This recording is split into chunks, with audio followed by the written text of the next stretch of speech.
Dr. Peter Patitsas is an emergency room MD and the author of the Athos Diet. A crazy stat that Dr. Pete shares is that an emergency room doctor sees more death than most American military members. We talk about his experience in the ER and how it weighs on him, but finally, we talk about how his experience in the emergency room ultimately led him to search for answers as to how to prevent disease and keep people healthy. The key principle: intermittent fasting. This is a topic that is very important to me, as intermittent fasting has changed my life. This habit has improved my energy and focus, eliminated afternoon fatigue that used to hit me, powers me as I operate multiple businesses, build a YouTube channel, and lead a marriage and family of 5 kids. Also, if I'm being open and honest with you, it provides a firm and solid foundation that I can always get back to on a daily and weekly basis when the storms of my mind grow stronger. I believe in its grounding and healing effects so much, I have been known to say that every person should intermittent fast and get into ketosis, burning fat for fuel consistently. But hey, I'm not a doctor. Though, a stat you might want to consider from Dr. Pete, who is a medical doctor, is that animals that intermittent fast live 30 to 40% longer than those that do not. We now know at this point in human history how and what we eat matters. I hope that you both enjoy and learn from this conversation with Dr. Peter Patitsas. Dr. Pete Patitsas, thank you for joining me today. Yeah, glad to be here. All right, Dr. Pete, so can you introduce yourself, let everybody know who you are, where you're from, what you do? So I'm an ER doc. I'm a doctor practicing in central Pennsylvania. I'm in the emergency room. It's a unique space because it's the gate to the hospital system. It's a raw place. It's a sober place. When Adam and Eve were kind of cast out of paradise, God promised them 2 things: lots of challenges and lots of pain. And the ER definitely is like that post paradise environment. I only bring that up to say that I feel like there's a lot of insights that you gain from seeing people unmasked. They're suffering, they're dealing with tragedy, the unexpected, and sometimes the expected. And I'm sort of in that space of their lives at the most, that point of most pain. And while that can be very overwhelming, it also kind of gives you a sense of like what's really at stake. It gives you a sober understanding of like what this is really all about. And so I've been practicing medicine for 8 years, and I'm 40 actually, just like a few weeks ago, 40, actually, halfway there. I'm also just a real person. So I've been married, they'll be 18 years this year. I've had 4 kids. I believe in children. I believe in family. When all the bullshit settles out, I think that there's some things there that you really have to protect and provide for, and family is one of those things. But on top of those sort of 2 major pieces, I'm entrepreneurial. I'm a Bitcoiner. I like to dabble in real estate. I love to read, and at the same time, I like to explore things that often are sort of taken for granted. And I think what's really crazy about 2024 is that there's such a bedrock of good stuff that is part of our society that we've kind of forgotten is really keeping the skyscraper high and stable.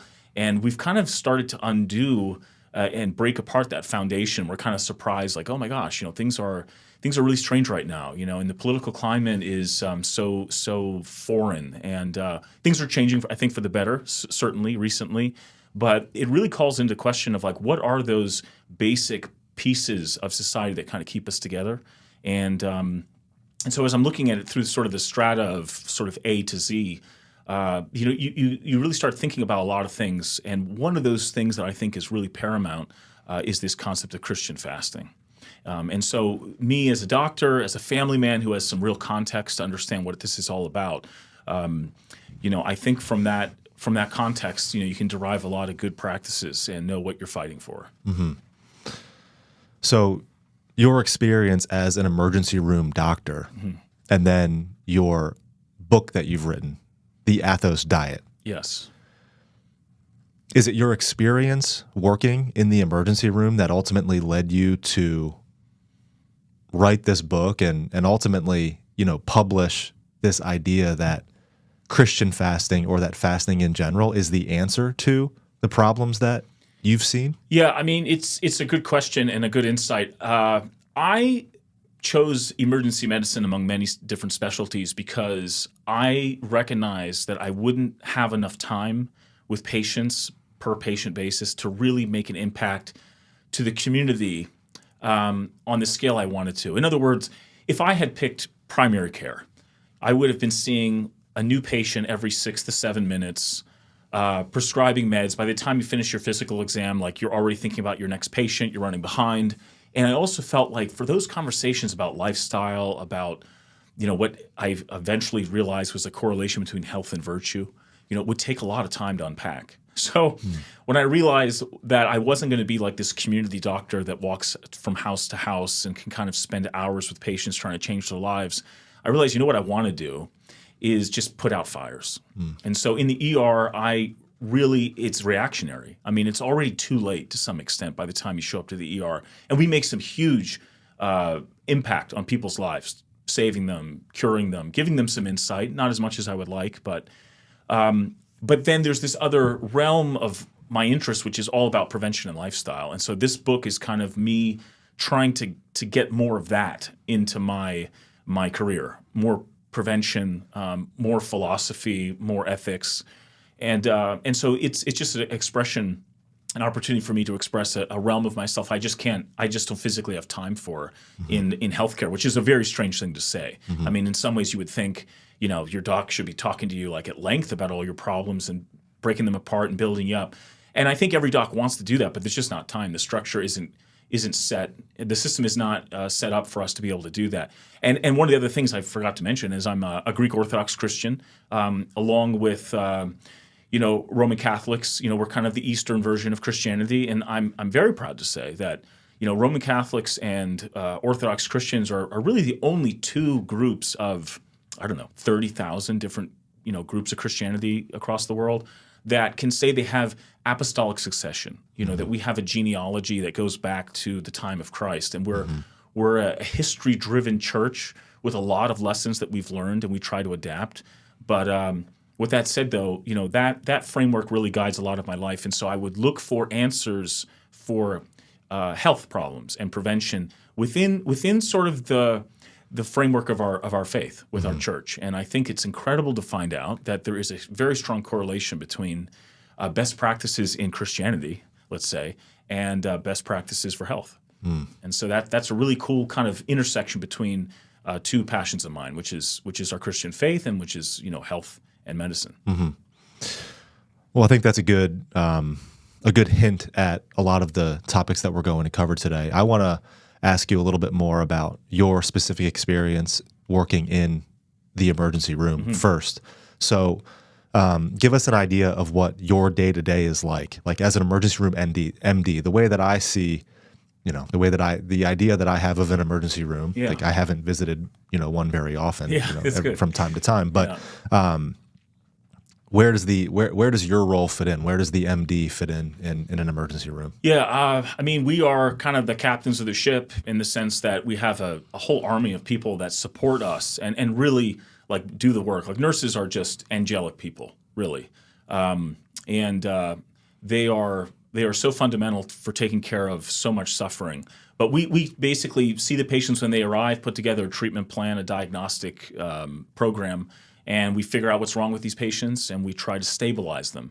The ER has its place in the sort of the healthcare system, but we're trying to figure out what's wrong, and we're trying to keep them healthy and alive enough so that the next group of people can kind of do their thing and let time work itself out. And I should say also, statistically, something like 75 to 80% of the patients we see in the ER actually get sent home. So by definition, is that an emergency? I'm not sure, but the healthcare system is broken enough at this point where a lot of people treat the ER like their primary care. The problem is that in those 50 people in the waiting room, we don't know which one has a bleed in their brain and which one's just there for a cough, until we kind of see them. And so in that regard, it is a high-stress environment because you really just don't know who's kind of a ticking time bomb and who is not until you see them all. And then it's just a volume problem after that. And I think what's really interesting, I think we spent like nearly $5 trillion in 2024 on healthcare. But, there's just a lot of money and time spent within that space, and it all kind of begins in the ER. And we're trying to keep a lot of things in mind. We're not supposed to think about finances, but it's an expensive place. And as the baby boomers, I think it's like nearly 60 million people right now are 65 or older in the United States. I mean, that's the size of Italy in terms of an older person population.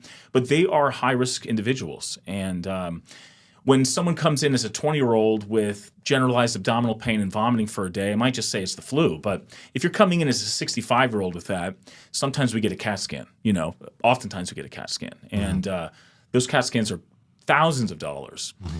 I bring all that up to say that, we've reached, I think, an inflection point in our economy. $36 trillion in debt. Our interest payments are like a quarter of what our budget is anymore, approaching in the new year. And a lot of that comes down to healthcare costs. And I think there's a number of things. One is culturally, we've kind of created a society that really doesn't know how to deal with suffering and pain. Everyone kind of feels like they were a victim of something rather than kind of being accountable for a lot of what the problem is. And the second thing is we haven't taught people how to be at peace with death, which is a strange thing to hear from an ER doc. I mean, I just can't tell you how many, elderly people I take care of that just have never been asked, do you want us to do CPR and intubate you if things go south? Like, I've never been asked that before. Well, you're 90 years old, me doing CPR and you will probably result in me breaking your ribs. Me putting a tube in your throat, you might never come off the ventilator. Like, we need to create a culture and shift things so that we're a little bit more sober, a little bit more raw. The other side of that, though, is that it's a sign that we as a civilization have become so good at compartmentalizing suffering and getting away with problems that we don't have to ask those questions. You might say, oh, that's a great thing. But what it really does is it creates a certain sense of panic in people and an inability for those to really deal with suffering and pain, which is, like I said in the beginning, it's probably the two most important things that we're promised, post paradise is challenges and pain. Mm-hmm. So in that regard, me being in the ER, I see patients as fast as I can see them. At the same time, fast doesn't necessarily mean thorough. So there's always that balance between wanting to spend a little bit more time with that patient and then going to see the next one. And I'll give you an example. I mean, there are people in the emergency department who are in the waiting room like, I've been here 4 or 5 hours. Like, I don't know why I haven't been seen yet. And first of all, I always see the patients. I really do. I don't care if they're in the parking lot. I'll go see them. And there are many stories where we have seen people in the parking lot.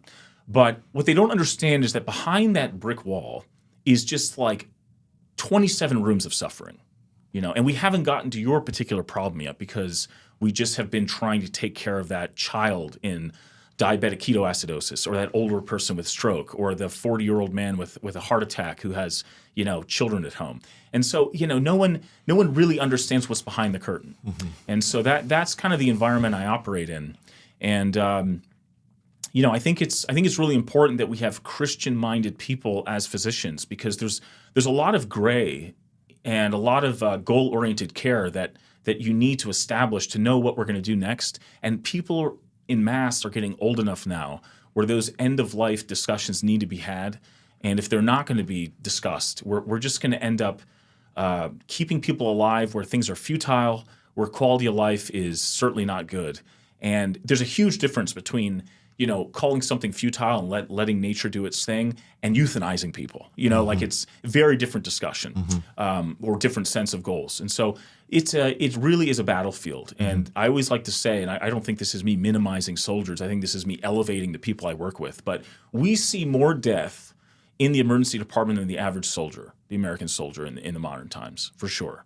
I take care of people that have been attacked by bears, run over by cattle, tractors, children who are part of domestic abuse cases. I mean, 50% of all nurses this week will be assaulted in some way in the ER, physically, verbally.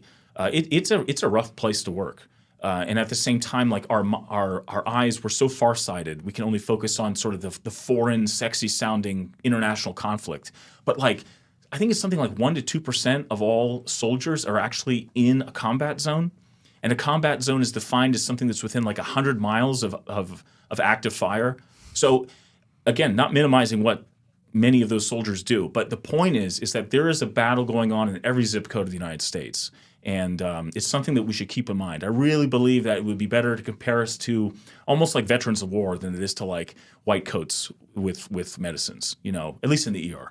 The front lines. I mean, It is the front line. There's a difference between being on the front lines and being in a war zone, Yeah. as per the definition, right? Yeah. Does it weigh on you? I mean, I ask you that because, and it sounds stupid, especially given who I'm talking to, but as we were talking about before we started this conversation, like if, me having my nose in the news cycle constantly and all the negative news and bad news and, somebody's always killing somebody, it's like it weighs on you, and it affects how you see the world and just your overall mental state. Like, you're seeing this you're seeing pain and suffering and death on a consistent basis. Like, does it weigh on you? It does. I mean, it does. Statistically, I think this is wild, but it's like the average physician is like 400% more likely to commit suicide than the normal citizen. There is substance abuse problems, depression issues, broken marriages. All of these things manifest eventually as burnout. And I think it's very interesting. There's a parallel actually between adverse childhood events that occur in a young person's age and how that manifests later on in life with literally like a 20-year reduction in lifespan, and the like ongoing breaking of an adult who sees this stuff all the time. And we can talk about that study actually because I think it's fascinating. But you have a person who's not just exposed to tragedy, but responsible to figure out what's going wrong, and then responsible for taking care of that problem, and then may even be written up or sent to a morbidity and mortality committee to be critiqued as to what they could have done better. I mean, it's a heavy walk to take. I will say though, and I think this is really important, and maybe it's worth highlighting this story. It's actually a Catholic medical student, a friend of mine that plays into this. Sometimes, in these tough scenarios, all you can do is lean back on your rubric for life, and I think being a Christian physician is a really important thing because it does protect you from the chaos through ritual, through precedent and principles that we learned 1,000 years ago that are still relevant today. Sometimes our tradition can save us. Here's the example. So we were in medical school, and there was this really tough, real case of a child that was going to be born at like 21 weeks of age. Now, this was like 10 years ago we discussed this case, and I think the case was from years ago, even before that. So in other words, the technology at that time would not allow for a 21-week-old gestational infant to survive, even with the best intensive care unit. Okay. So the ethical scenario that they brought up with us was, what would you do when this child is born? Would you allow this child to die on the table? Would you maybe, to futility, keep this child alive for as long as possible until the next infection or complication takes it out? Like, what would you do? And there was a whole like hour-long discussion about it, and I finally got to say something. And what I said was, well, in the Orthodox Christian tradition, we try to keep babies alive long enough, maybe at least, to name them. I think there's like prayers said on the 1st and 8th day, and to baptize them. So I just like, even if it was futile, I think what I would at least do is honor the tradition, name this child, keep them alive long enough to get a priest there, baptize the baby in one way or another. Sometimes that's just sprinkling water, Maybe ideally it's dunking them in water, but probably not in an ICU. And then let God do its thing, like just let nature take its course. What was so strange about me saying that was like within seconds of me making that point, a colleague of mine stood up and he's like, I was that baby. I was like, really? What are you talking about? So he stands up. He says, I was born, per the doctors, to not be a candidate for survival. My parents were basically told me that this child's coming so prematurely, he's not going to live. And what do you want us to do? And they offered them a whole bunch of different alternatives, including like just essentially aborting the child. And the parents at that time said, you know what? We're going to at least keep him alive long enough to have the priest come and say some prayers and take care of some of these traditional things. I think even like to baptize the child, technically. And so funny that he got better. He got better in the course of them waiting, in the course of them, the prayer, whatever you want to say. The child, one way or another, survived. Not just survived, but lived to go on to become a medical student. He's taking care of patients right now. So it's just wild to me that sometimes in those moments of chaos and disaster and what are we going to do and who should I call and let me stress out about this, there's already a rubric in place for us to feel at peace about things. And, let that child survive until you can baptize him. That's a milestone. And if we get to that goal, we've achieved the goal. Let God do his thing. And sometimes things change and sometimes, it's still futile, but we have something that tells us what that rubric should be in those tough situations. How do you come up with that rubric outside of a religious faith and specifically a Christian paradigm? And so I go back to say that sometimes I'm in scenarios where I just have to lean on my faith and understand that gives me an informed sense of what the goal is. And that can really give me a lot of peace among situations that are really rough. You saying that reminds me of a theme that I hit on a lot. And it's like when we say Christianity, we're talking about something that is way more than just a religion as we modern people understand it. You use the term rubric, which I thought was interesting because what that reminded me of is I just had a conversation with an individual who referred to Christ. So we were talking about Christ as the Logos, you're Greek. Yeah, so word, yes. As John describes Christ in his gospel at the very beginning of it.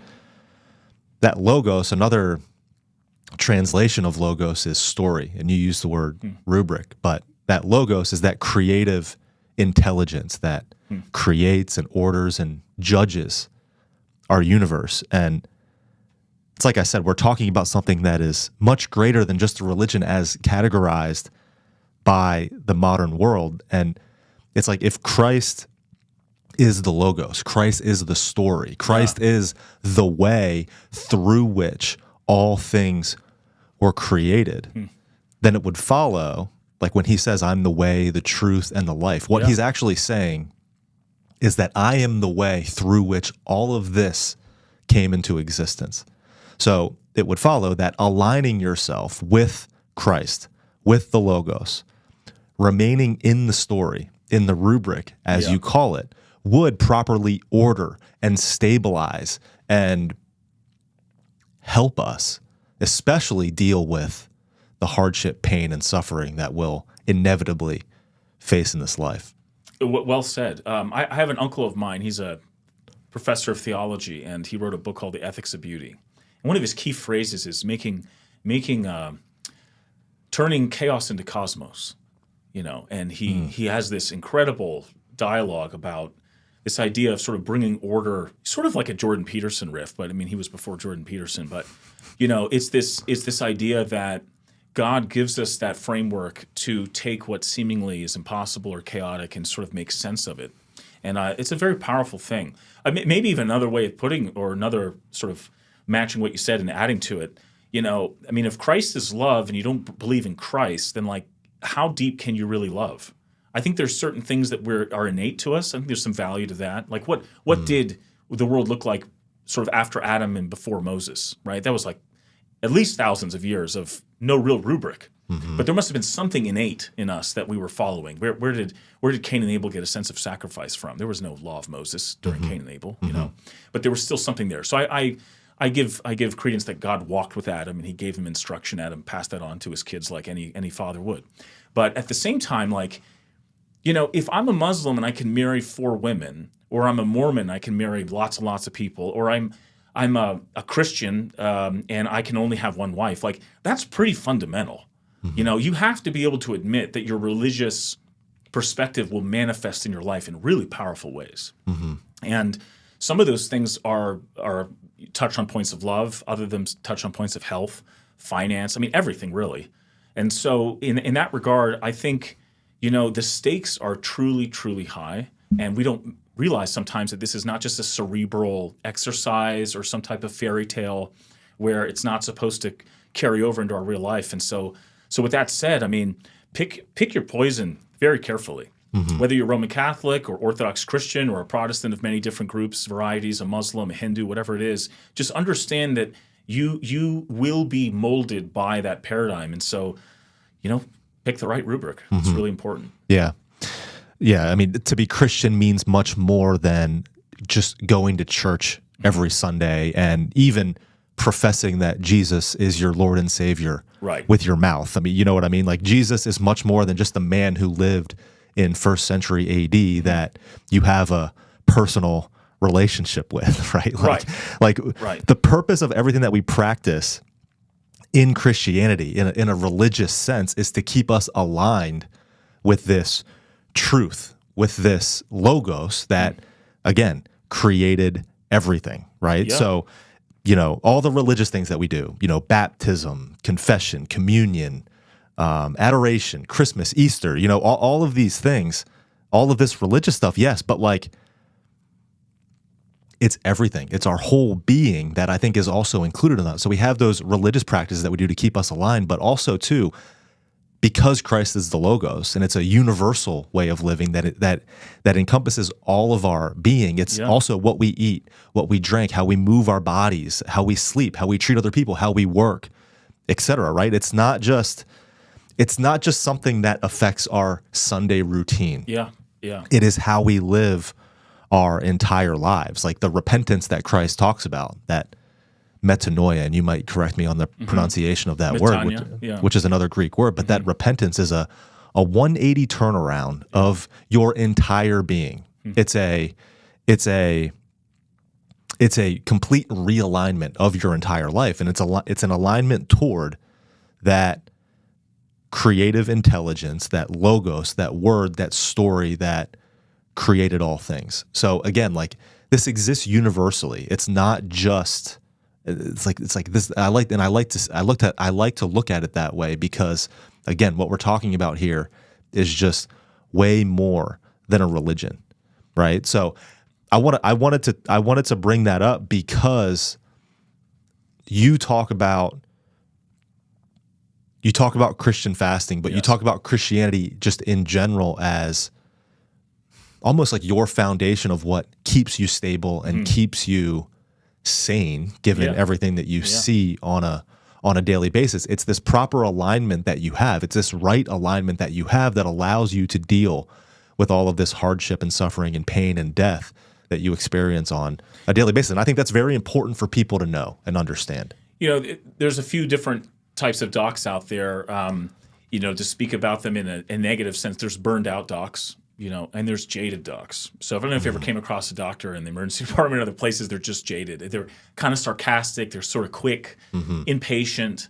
And I'll tell you, it's very easy to lean into that jadedness, after a while. You just kind of you lose patience.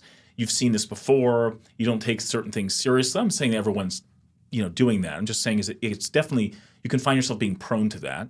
Being jaded also is kind of a part of being burnt out too. But if you don't have, like I said, the rubric, program of forgiveness, of long suffering, of giving people a second chance, forgiving, you can so easily see why it would be rational just to eventually become very patronizing and very quib and quick and blowing people off. And I think I don't want to talk about virtue signaling as like that's something that's a distortion of what empathy is. We don't want to just be well, and what's the old New Testament? Someone's hungry and you just say, I'll say a prayer for you. You feed them, right?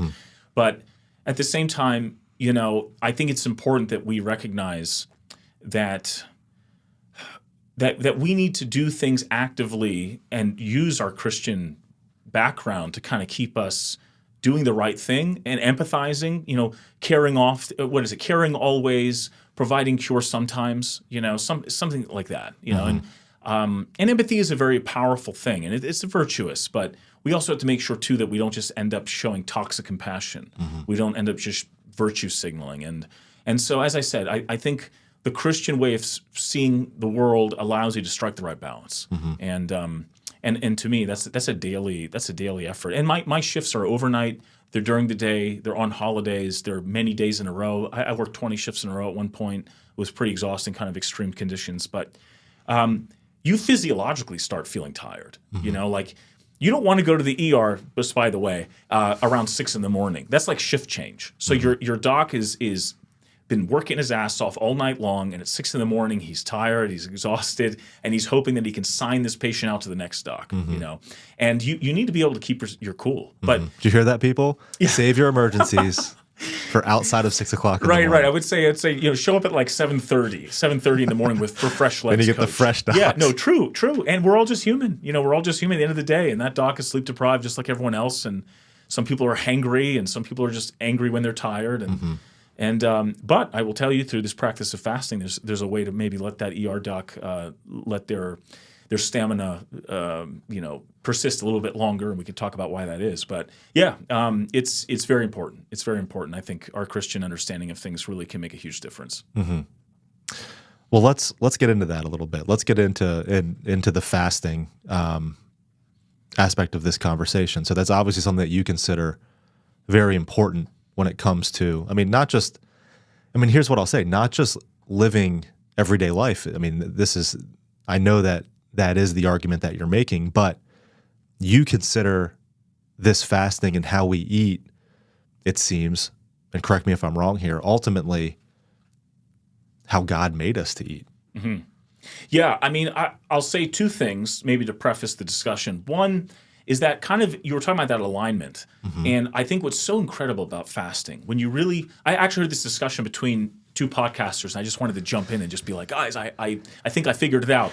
But the discussion was something like, we have these fractals of responsibilities, these circles of roles that we take as human beings, as fathers, as community members, as part of a nation state. All these things need to stack up, and they need to align to the highest good. And that's as far as the podcasters got, where, hey, you need to make sure everything in your life is aligned to the highest good. It makes sense, so that nothing goes out of balance, so that we don't just pursue health for the sake of, now it's vanity. That sounds like a Jonathan Pageau statement. It is. Was that him talking? It was. This is where Jonathan Pageau needs to talk about fasting, or hear me talk about fasting, is that how do you give feedback from the highest good to the lowest platform? And the way you do that is through fasting. So I can literally align my cellular metabolism and biology with the highest good. And I think that's so key. It's like, certainly we can stack these things. Certainly we can get everything into alignment. But how do we, at the most core level, make sure that we are mind, soul, and body aligned to the highest good? And I think fasting is that feedback mechanism, if we allow it to be. And the way that, what's so fascinating, a lot of these fasting rules were written in the first few centuries of Christianity. And for that matter, I'll say too, like, fasting is a universal. What did Adam do until the time of Moses? There was some type of sacrifice principle. There was some type of fasting principle. What were people doing? Like, how were people judged at that time? We'll let God decide. But there were remnants of this. And I think it became to its fullest understanding during the time of Christ. And there are examples in the early centuries of Christianity where we really start to understand that fasting is kind of so incredibly core. Now, fast forward to 2024, and I can tell you why that is scientifically, medically, but the principles were still at play, even though we weren't aware of them mechanistically. And you might just say it's almost like a doubting Thomas principle, right? Like, Christ resurrects, he's there in the flesh, and Thomas refuses to believe until he kind of materialistically confirm. And I think that's like the culture of our age, right? We don't believe anything until we can kind of test it and confirm it. That's not necessarily the worst thing, especially as there's thousands and thousands of different paradigms out there. You want to test the spirits, so to speak. But what's so amazing about, again, these first few centuries of Christian tradition is that these rules of fasting were written out and then lived by the faithful. And there was a huge component of fasting. And again, remember the context. There were no hospitals. There was no antibiotics. Medicine was not as developed as it is now. No CAT scanners, no MRI. I mean, to some extent, if you were to come to my ER and you turned off the power, you'd be pretty screwed. Like, there's a lot of things I need to do through technology in order to access the knowledge. And so if that technology is not there, what do you do? Well, what would be an incredible return on investment, that's free? It's probably something like fasting. And what I've shown through studying the literature, researching best practices, understanding physiology, going to med school, seeing this in real life, et cetera, as a doc, is you start to understand, like, fasting is this incredible, let's call it technology or drug or tool, that really is a panacea for, like, everything.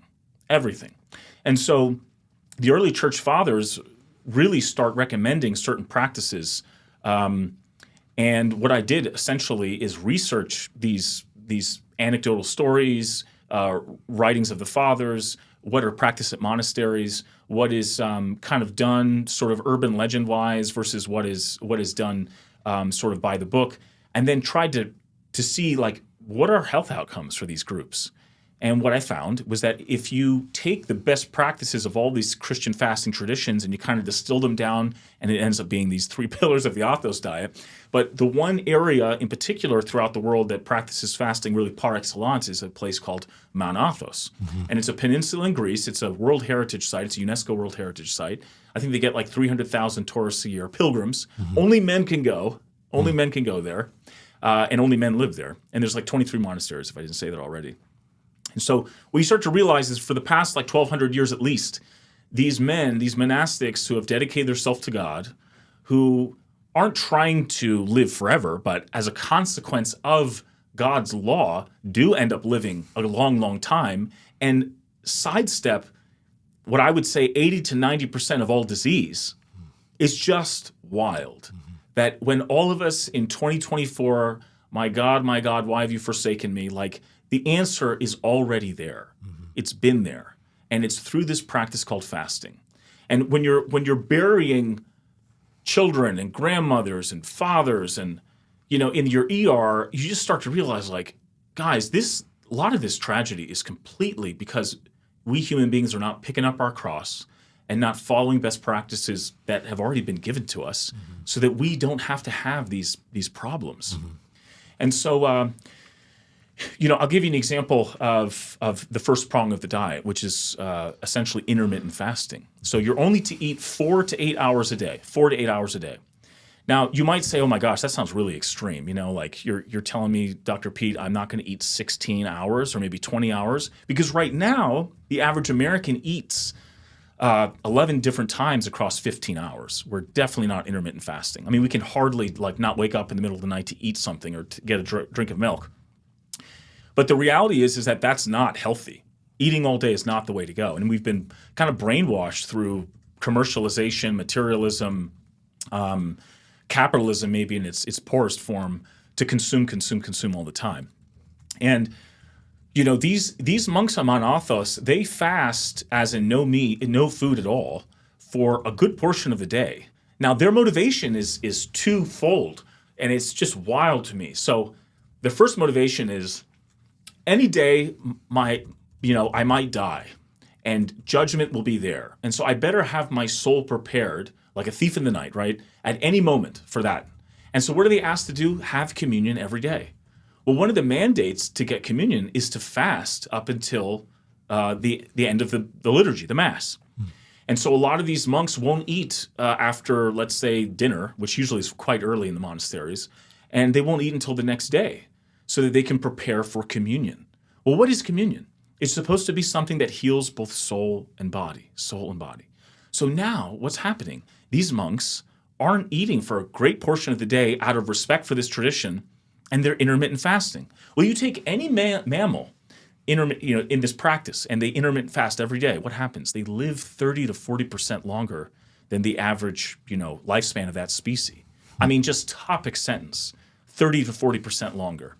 So these monks are preparing for death, have this sober understanding of Judgment Day and that their souls need to be prepared. And in the consequence of taking that seriously, God embeds into the physiology a salve for so much of disease.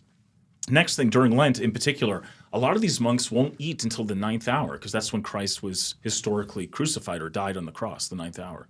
And so Christ didn't eat all that day. They don't eat all that day. And what I like to say... what is that practically? Is that 3 p.m.? Yeah, exactly, 3 p.m. I think it's historically like, hour zero is like sunrise. It's something like that. Mm-hmm. Yeah. And, going back to this point of like our traditions can save us, whether it be that young infant that went on to become a doctor, or in the more dramatic example of a group of rugby players that crashed their airplane in like the mountains of Peru, like the Andes Mountains, 15,000 feet high, no one's around. This, I think it happened like in the 70s. And They made a movie about it. they made a movie about it, and a lot of ethical books have been written about what would you do? Because what ended up happening is they ended up like cannibalizing the dead. What I find so powerful about that example, it's like, again, if you're on an airplane and it doesn't look like you're going to be saved, and all you can do is basically wait it out in survival, like what can you justify? Well, you can justify just about anything. And we've had lots of ethical discussions about why that is. I remember us having this discussion, and then at the end of the discussion, raising my hand, I'm like, guys, weren't they eventually saved? And the answer was yes. Yeah, they were found. How did that happen? There was a guy who refused to participate in the cannibalization, and he walked to get help. Like his principles, his framework, his rubric said, under no circumstances am I going to cannibalize my teammates. And he ended up doing the impossible. He walked and got help, and he saved the rest of the survivors. Wow. So like in my mind, like what other examples that are more subtle, more scenarios that are more subtle in our own lives, that we have that same dilemma where it seems like anything can be justified because I'm just in that tough of a moment, or is there another option? And so, like I said, with these monks fasting to the 9th hour or fasting till communion, which seems completely irrational, what has God embedded into the order of things to sort of give people a salve or like sort of a sweetness with the medicine? And as far as I can tell, with the first prong of the Athos diet, one of those things is intermittent fasting, and there's a 30 to 40% longevity benefit from doing that. Just step one.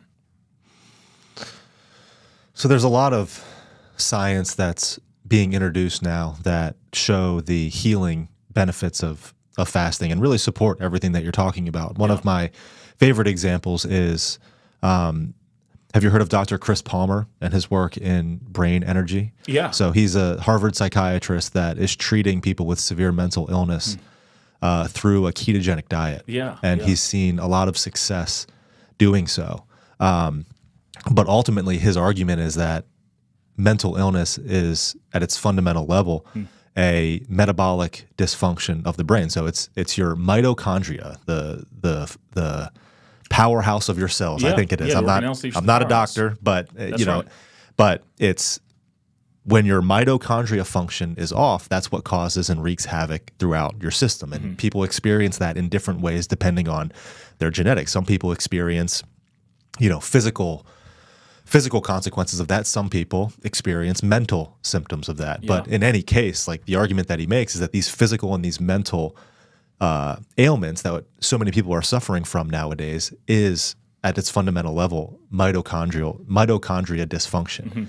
And the science behind fasting and what it does, and when you fast, and you can get into this more, you're the expert here, but when you fast, you switch the way that your cells operate. It puts you in a state where you are in ketosis, is what it's called, which is what a ketogenic diet is based off of. Basically, your cells are burning fat for fuel, which allow, and you can go into this and correct me, autophagy, which is cell repair or cell healing, which then allows your body to reset and heal and start to function properly. So is that ultimately what you're doing when you're fasting, and is that's the science behind it? So this component of fasting, because fasting have many definitions, right? People fast from certain items, they fast from certain food groups. Fasting sometimes can mean no food, some food, certain hours of the day, many different descriptions. But this is the challenge, right? This is where I wanted to create sort of the best practices in a more consistent definition where we can say, hey, Christian fasting should be X, Y, and Z. And that X, Y, and Z is what I'm describing. So that intermittent fasting, it's so fascinating. So when you intermittent fast, about hour 12, you start ramping up autophagy. So autophagy, as you mentioned, is a cellular repair process. You get rid of old cells. You get rid of cells that are infected, cells that are prone to cancer, cells that are inefficient. So you get rid of stuff that shouldn't be there anymore. So it doesn't brew into cancer. It doesn't brew into metabolic disease. And the cell literally, kind of recycles old parts, or sometimes just gets rid of stuff. There's apoptosis, which basically is cell death. All of this is a cleaning mechanism for the body at a cellular level. But you're absolutely right. The mitochondria are kind of like the nuclear reactors of our cells, and there's many of them in every cell of your body. So if you're trying to optimize your engine, what ways can we do that best? And as you mentioned, ketones, which are basically byproducts of breaking down fat, which of course our body's smart, right? We store fat pretty easily, and we have an obesity problem in the United States. 40% of people are obese, 70+% are overweight. I think it's like the average American is 60 pounds overweight. So in theory, they could live probably 100 days without food. And in fact, the longest survivor, I guess you could say, of fasting, no food whatsoever, you gotta have water, some electrolytes, okay, was over a year. Speaking of Scotland, he was Scottish descent. Really? Yeah, he lost a lot of weight. But he lived over a year without any food whatsoever. Pretty powerful. And so we're all thinking to ourselves, oh my God, am I going to be able to survive, Dr. Pete, for 16 hours or 20 hours without food? How about like a year or 100 days? So this, we shouldn't underestimate the power of our bodies and God's design. So first and foremost, so at hour 12, you start moving into a more autophagy ramped up process, and we start cleaning house. At about 16 hours, depending on your metabolism, you start cleaning out all the glycogen stores throughout your body. That means you don't have any sugar fuel left to build from or utilize. And now you're burning fat as ketones, or burning ketones from fat. And that is so interesting. It actually is a more brain-friendly fuel. And one of the things that it does is it increases the threshold for epileptics to have a seizure. In other words, you need more stimulus, inflammation, problems in order for that epileptic to have a seizure. And you also, which is interesting, a quarter of all women in America have a diagnosis of anxiety. And the treatment for anxiety are SSRIs that have a lot of side effects. In fact, just a few weeks ago, I don't know what was going on in the water, but I had a lot of people who just started Zoloft, and they had nausea and diarrhea and fast heart rate, and they just didn't know what the heck was wrong. Oh, do I have the flu doc? Do I have this? It's like, no. Like 25% of people that start Zoloft to get these side effects, and they can't eat, they have diarrhea, they get dehydrated. So it's a side effect of the drug. I bring this up to say that ketones evidently interact with GABA receptors, which are responsible for, they help you avoid seizures, but they also calm you down. Mm-hmm. So when I give someone a benzodiazepine, which are terribly addictive, or I give them an SSRI, which is fraught with side effects, to calm someone down from anxiety, it turns out that I can actually do that naturally by burning ketones. Mm-hmm. And so why is it that a quarter of all women are anxious, when maybe like a lot of them are just eating too often. They're never getting to ketosis. They're never sending the fuel to the brain that just kind of cools them off.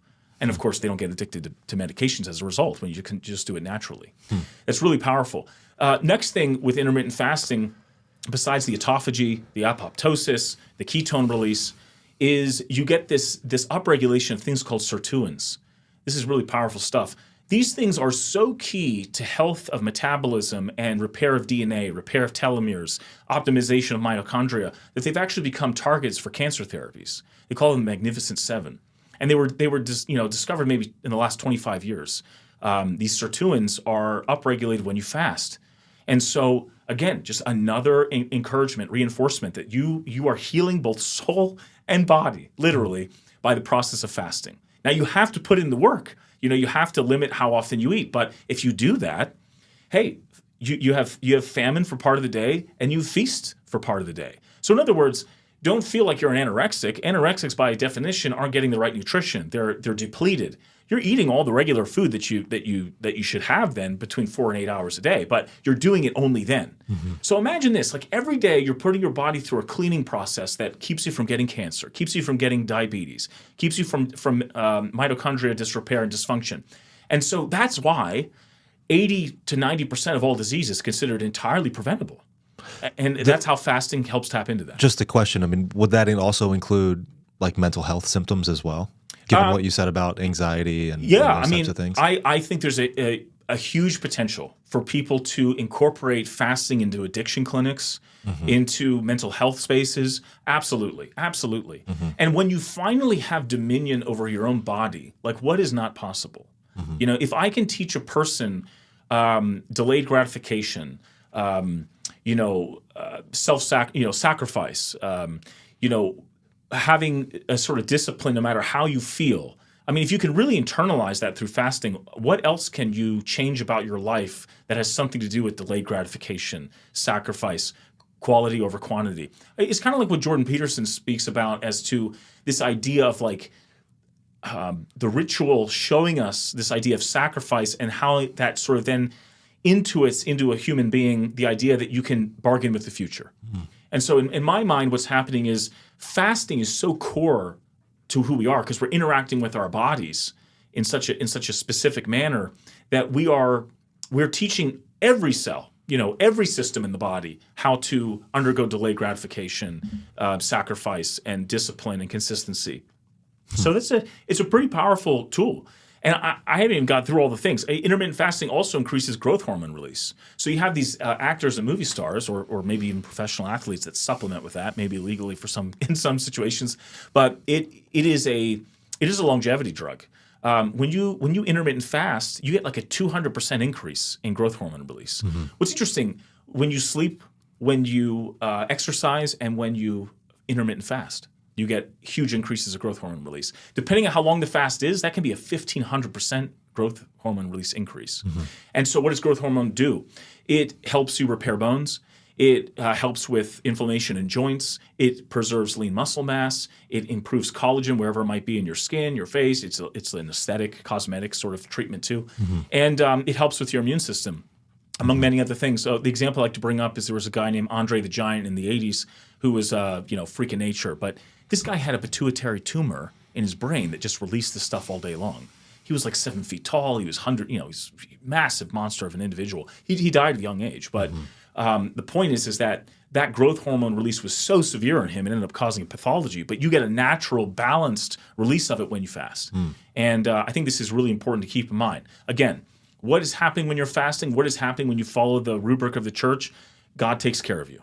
And it's like, it's like complaining about God's physics or something. Like God created the physics, just accept that. You could say if you have faith, you'd be able to walk on water or like walk off a cliff. But like God made the rules, so it makes me feel like we're not supposed to walk off cliffs. Like the gravity will overtake you. And what I mean to say by that is not to say we shouldn't have faith.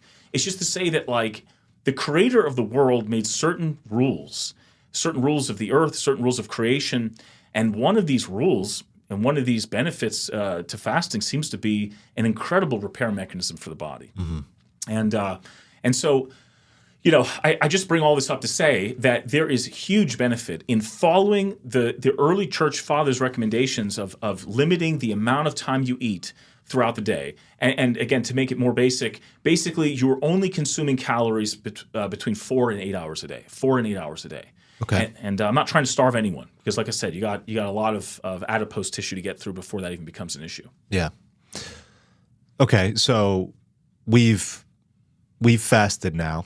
We've not eaten during our not eating during our fasting window.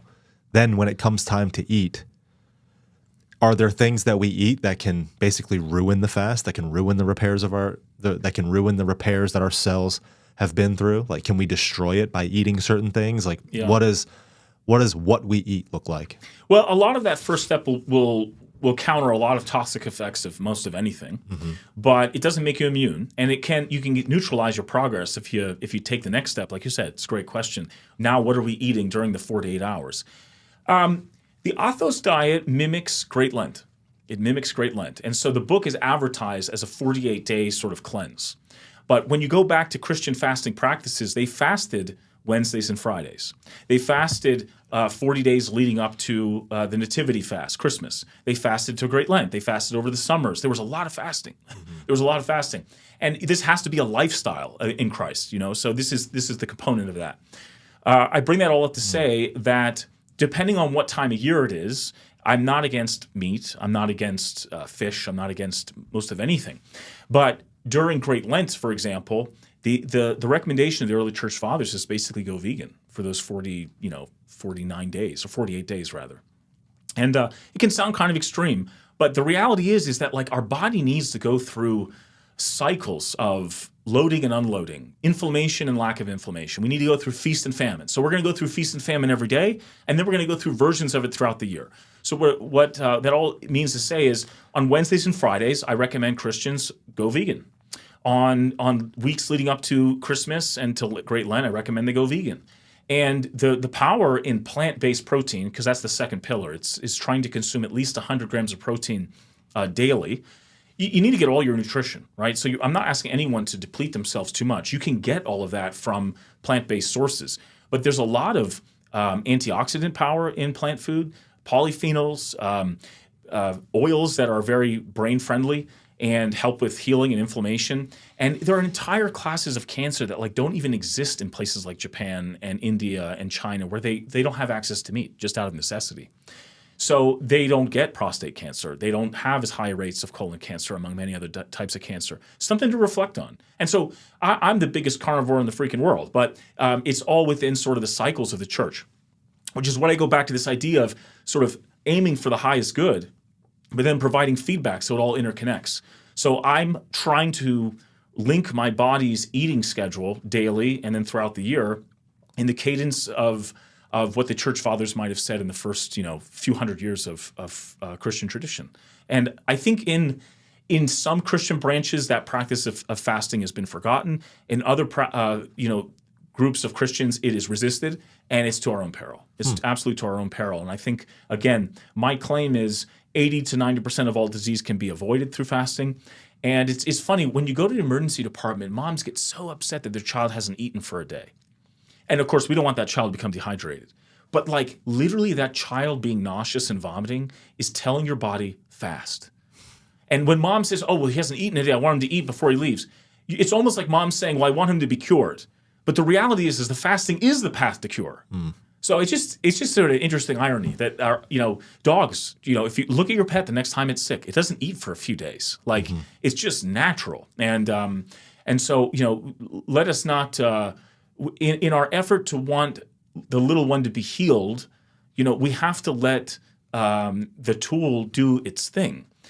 I would make the example, you have toxic femininity of toxic masculinity. The perfect example of that spectrum is alcoholism. So you got this like 30-year-old man who's an alcoholic, toxic femininity. I don't want, my son going through the agony of becoming sober and going to rehab and being far away. Let's just let him drink. He'll be fine. Okay, this is the worst version.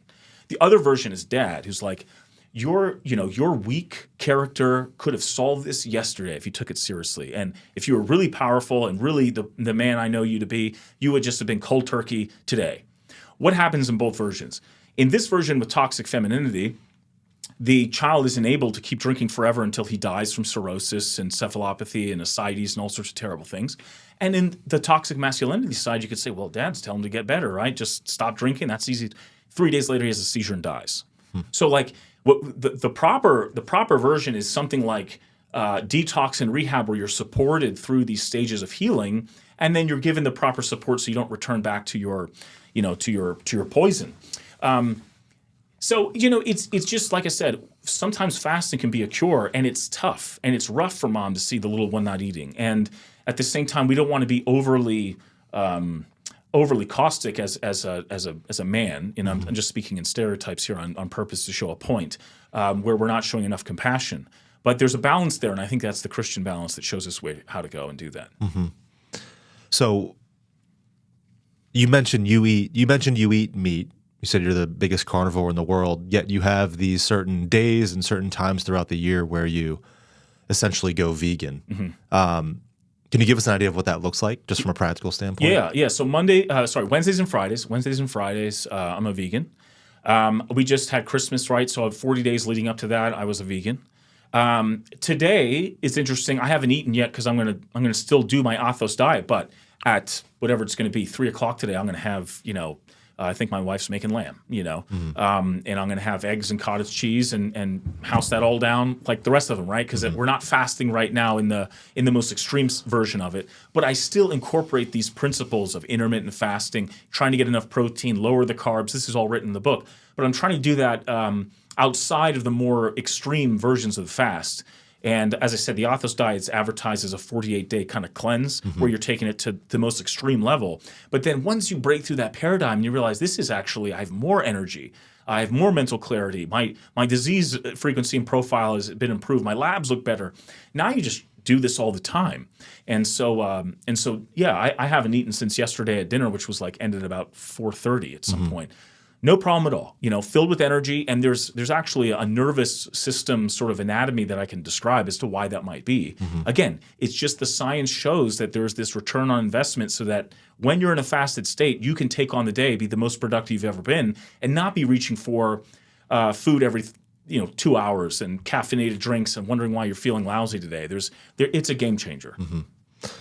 I agree. I mean, I've been quoted saying, and in arguments with my family, saying that everybody should be on a ketogenic diet. And it's something that I've done for maybe the last, 6 or 7 years.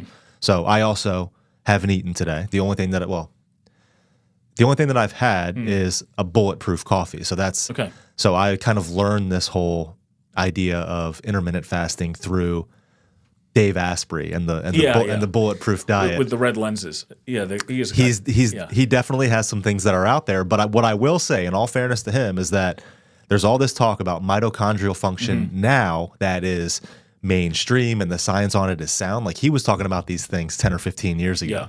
Not saying he was right about everything, but he was definitely right about certain things. So, I mean, I guess what I do on a daily basis, what I've always done for the last 6 or 7 years, is intermittent fasting with basically bulletproof coffee every morning, which is 100% fat, right? So what I'm not doing is I'm not giving my body carbs to burn carbs with. I'm staying in ketosis, I guess you can say, because I'm only bringing fat into my diet. But I like the coffee. I love the ritual of a morning coffee. If a doctor were to tell me, hey, your heart rate's too high, your blood pressure's too high, stop drinking your coffee, I'd be like, well, maybe I'll just die 10 years earlier. I don't know. That's just the way that I see it. I'm sure, again, on the spectrum of health and healing, I know that can get you pretty far. And a ketogenic diet is very powerful, and especially when people are morbidly obese or really are used to eating way too much processed food. There's only so many things that are ketogenic category that are not processed, or rather, maybe it's a better way of saying it is, by nature of being in a ketogenic diet or state, you're eliminating a lot of stuff that people shouldn't be eating. And sugar especially. Sure. Yeah. And what I will say is, the second prong of the Athos diet is to only eat 130 grams of carbs or less in a day, and as much protein and fat, by the way, as you want. Now, the difference between maybe Asprey and myself, Dave Asprey, is I actually try to tell people not to consume anything with a calorie outside of that 4 to 8 hour window. So technically, it would break the fast. However, they will say, and I think respect this, fat, when you eat fat, it doesn't spike your insulin. So it's kind of like being in a fasted state, even though you're consuming some calories. And again, you're getting to go. It's referred to as a fast mimicking diet, basically. And if you were to do it 100%, let's say Athos diet style, you would have black coffee, you would have caffeinated drink, you would have, carbonated water, green tea, that type of stuff outside of your eating window. But like I said, my goal is to get people as healthy as they possibly can be. I'm sort of pulling on the traditions of old monastics that look like Gandalf, and Dave Asprey, I think, he always kind of reminds me of a guy that when I hear him speak, I mean, again, I don't want to rob him from any of his success stories, but I don't see him aiming the tool towards the highest good. I think it's the only flaw. Is I like what he has to say, but I'm worried whenever you take a tool for the sake of the tool, you make the means the end, or the means becomes the end. So I think as you play that out over a lifetime, it can create imbalance. And so that's my only concern inherently in a lot of the things that he talks about. And what's the greatest example of a tool that becomes in imbalance is technology. We take technology to such an extent where we start thinking that the goal was the technology. I mean, there's only one place in the world where technology takes care of all of your problems. Only one place in the world, and that's an intensive care unit. You have PEG tubes to help you to feed you. You got IVs to help you hydrate. You have a ventilator in your throat to help you breathe. Medications to help regulate your blood pressure. We don't want the whole world to be covered in ICUs. And so in that regard, I think we have to be careful that we don't make a tool an ends in of itself. It should always be aimed towards the highest good. So, it's just my reflections on Dave Asprey. But, he makes a lot more money than I do. So I give credit where credit's due, Can only kick the giant so much. Yeah. All right. So what is what's the third pillar of the Yeah, of the Athos diet. The third pillar is a recognition that exercise is one of those things that will increase growth hormone and has a myriad amount of health benefits.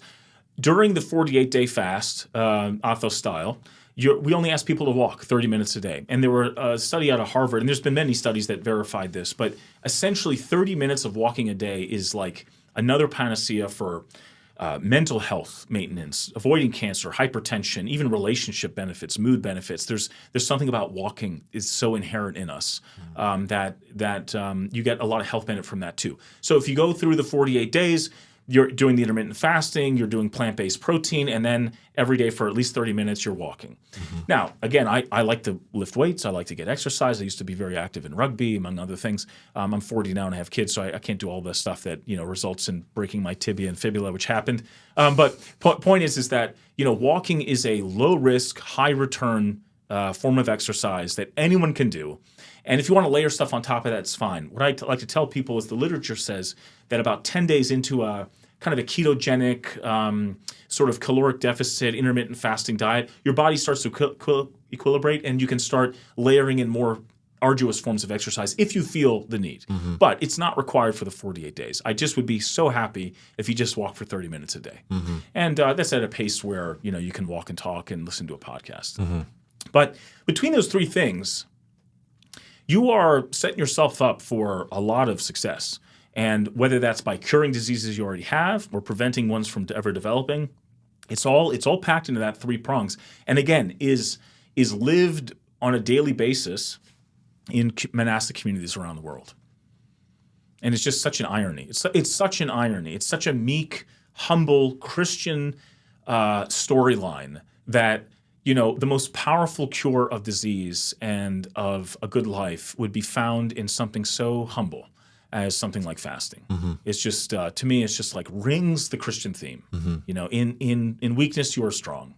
In hopelessness, faith is found and great things happen. Like all of this is I think, a testament to the Christian rubric, the Christian narrative, the Christian logos. So, I mean, these are all secular things that you hear about now in our culture, as far as like health hacks, and intermittent fasting is a health hack. Getting your body weight in protein is great for your longevity. My brother and I talk about this. He loves Peter Patitsas' work. I forget the name of his book. It's not coming to me, but he came up with a marginal decade, I think. What do we have to I think do it's called today? Outlive is maybe his latest one on longevity. But my brother and I go back and forth because he's a he's a health guy. He's a strong guy. He's a certified CrossFit trainer. It's not what he does for a living, but he's very passionate about that stuff. So his pushback on the intermittent fasting is he's wondering how you get enough protein throughout the day, because he considers protein important for longevity in your brain and all of that good stuff. But in any case, so intermittent fasting, diet, and especially now diet's becoming more mainstream, especially with even call it the Make America Healthy Again movement that's out there, and getting away from processed foods and sugar and all these just poisons that we're constantly consuming. But even exercise, like it's like you get this advice from the secular world now. It's like, hey, if you want to be healthy, like these are the things that maybe you should pay attention to. You have mentioned the word many times. You call it Christian fasting, and you obviously believe that these things exist within, you can call it the Christian way of living. Why is that so important? Why is it important for us, especially as Christians, to not look at these things from a secular point of view, but to look at them as an important aspect of our faith? Yeah, well, it kind of goes back to what we described earlier, which is how do we align everything towards the highest good so we don't confuse tools as an ends? And then how do we give feedback to the lowest level? And so that the highest good can kind of interact and interplay with the most base parts of ourselves. And I think that's where fasting becomes so critical. This is another thing too. As you get healthier, as you become more lean and productive and functional, and you're not so stressed and you're living longer, what do you do with that time? And I think that's the key. It's like, how then do we use all that potential and strength and power and to help others? And so, there's just nothing more unattractive than finding some like gorgeous female that has no children. Like a wealthy man that refuses to spend money on, at least something. It's like a wealthy man that refuses to access his bank account. Well, that's like someone who we would describe as cheap. A beautiful female that should have like 5 kids that like is refusing to have any, and she doesn't understand her biological clock is. I think it's like you have a 50% chance of never having a child if you haven't had one by 30. I didn't make the rules.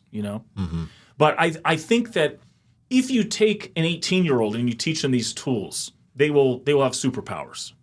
But what happens if they just never have a child before 30 or never have a child period? What happens if that person has sort of dominion over their own body, but then uses it in ways that really don't serve their community or ever develop a family for that matter?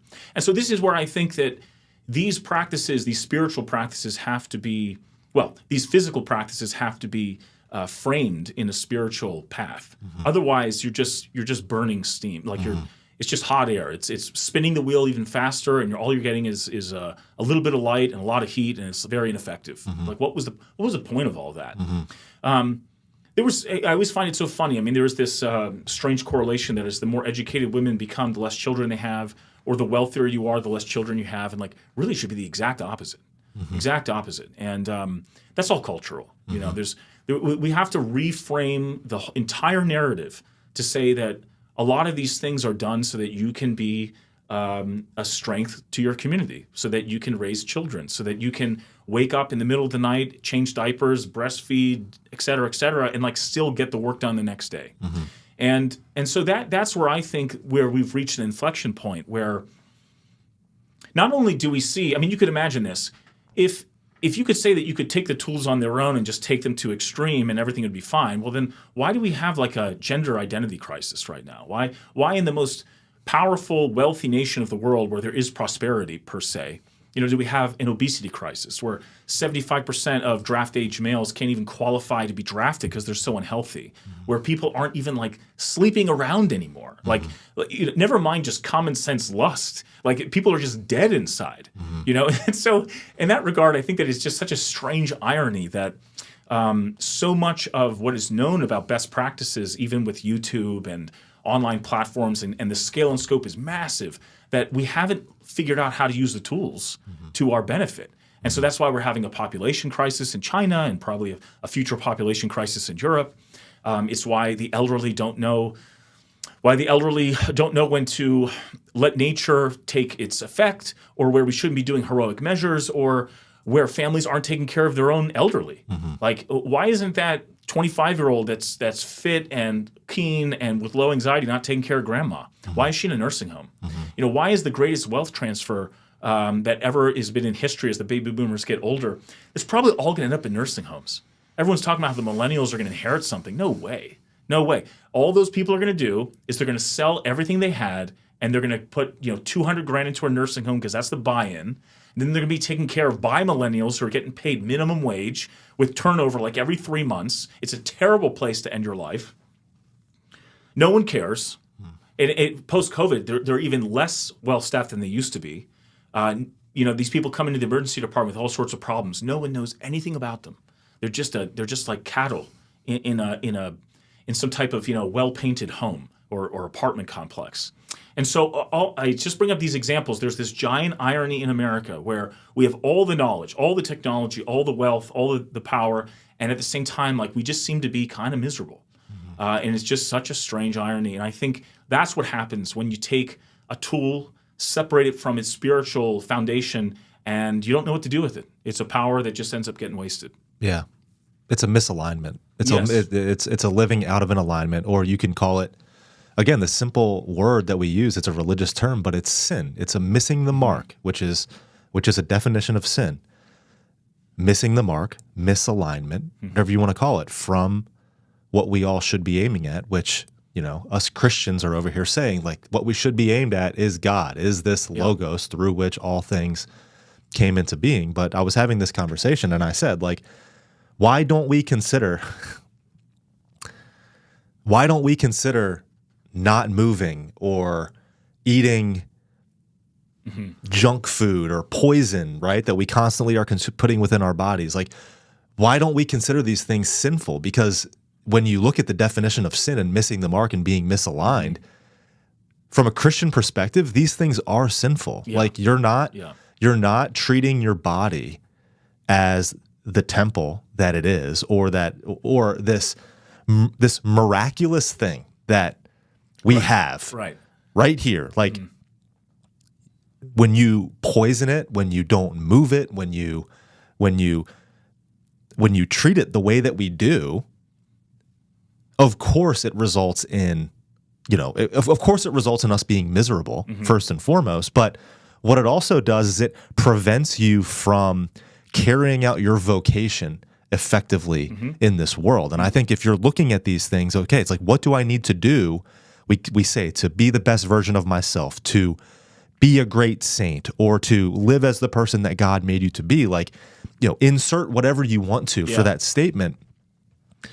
Then what do you need to do on a daily basis in order for you to have the energy and the clarity and the focus, in order for you to bring what you were made to do into reality, into existence at the highest level that you are capable of? And it seems like it's becoming very obvious that what we eat and what we drink and how we move and how we sleep, like these things are an aspect of the Christian life for that very reason, because we were made by God for a purpose, for a specific vocation, whatever it may be, the spiritual life, husbands, fathers, mothers, whatever it may be. And you are not going to do that effectively in this world if you are constantly suppressing yourself with poison, whatever you want to call it, all of these things that are constantly attacking us. Yeah, no, well said. I mean, I think there's also some type of cultural element too. And let me know what you think about this, but it's almost like a Cain and Abel syndrome. So Abel hits the mark. Cain doesn't want to hit the mark, and then rather than sort of upping his game, he just ends the game. He takes out Abel, and I find that oftentimes I hear from people even now no one wants to hear feedback. They just want to kill the messenger. It's like, I don't, that wasn't. I'm not going to face that this thing is wrong about myself, or I don't want to be self-aware. It's like self-awareness used to be really emphasized as the first step to everything, right? But really, the first step to everything is humility, to then become self-aware, to then do something.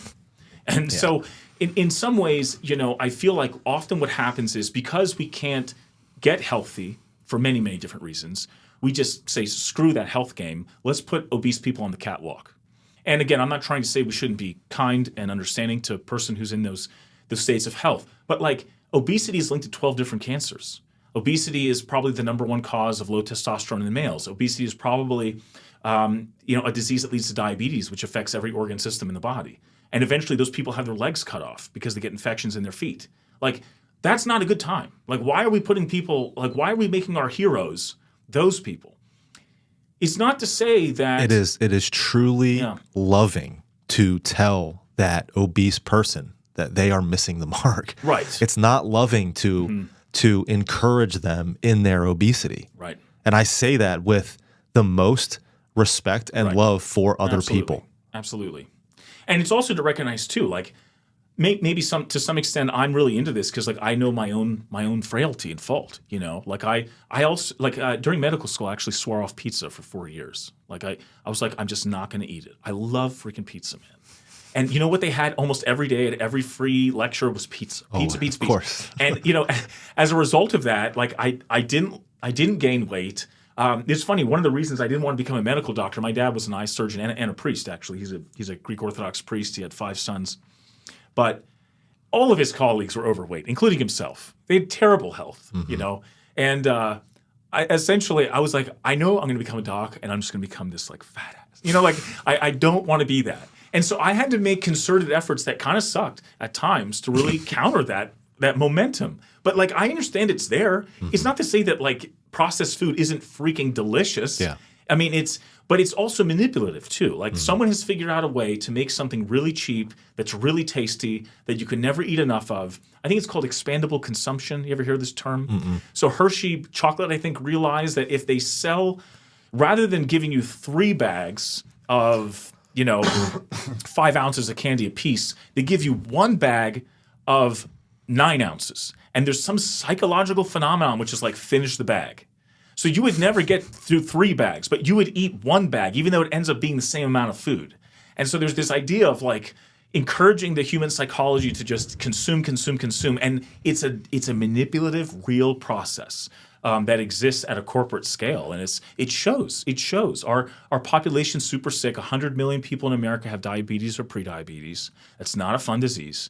As I mentioned before, 60 million people are aged and they're on numerous medications. I mean, it's incredible how many pills we push on our elderly rather than just solving the problem through lifestyle. Again, it takes too much time. I can't explain it to them when they're having their heart attack in the ER. There's other things we have to put out. It's too late. But those conversations should have occurred earlier. Like, really what we should do is in the waiting room of ERs, when you're waiting 3 hours to be seen, they should have like Netflix films going on in the waiting room of just like preventative medicine and lifestyle changes instead of the Hallmark's channel, My 400-Pound Life. Like, I'm not even joking. That's what they play in the waiting room. And it's funny. I used to be a medical director of a facility, of an ER, and I was trying to get the president to change what we played in the waiting room. It was just like that subtle. Such resistance. Why aren't they learning about like healthy living and best practices for lifestyle? Like, what else are they doing in the ER right now? No, we can't have that. Okay, well, I don't know. Maybe they want to keep them sick. I'm not sure. But going back to this idea of standards again, people should get married, then they should have children. Like that should be the cultural norm. It's interesting. They actually say divorce rates have gone down over the last 25 years. It's not because people aren't getting divorced at extraordinary rates. It's because people just literally aren't getting married. Now, I don't want to be some like prick that says, mistakes never happen or they're all weak. No, like we need to understand that people fall from the mark, but we need to have a mark. We need to have a standard, a certain leanness of body, a certain education that we all need. I think just recently, again, we're all probably watching the same podcast, but they announced that New Jersey, like the teachers, they don't even need to pass basic standards for math, reading, and writing. Like what is happening? It's that Kane syndrome. Let's just get rid of the standard. Let's be in denial. What gender are you? I don't know. Like, a lot of people will say, hey, no one really cared that much about the transgendered, let's call it phenomenon going on. But most people did care because what it did is it convinced me that you are so disconnected from reality that you can't even tell me something so simple, as clear as gender, and we're spending time on this. And when I have a doctor that goes in to take care of someone's life-threatening problem and you don't use the word they get written up for it. That's a real example. That's many of those examples. It's like, okay, I don't even know how to speak English when I'm using the word they. Like, I'm not trained in that. We don't have time for that right now. And again, what it speaks to is a lot of these people. Right, this person's bleeding out. Like, I don't have time for this. What would they like, sir? Like, what? Like, I don't understand. Does anyone understand what's going on right now? No one does. The emperor has no clothes. Right. Do you want to die or do you want me to get your pronouns right? Right. And it's so strange. It's so strange. But again, it's a testament that we've really done a phenomenal job in 2024 of compartmentalizing suffering and taking care of people and making them cope, probably is a better word, with their diseases, not actually cure them. But but as a result, when those tragedies do strike, and they will for everyone, you are so unprepared.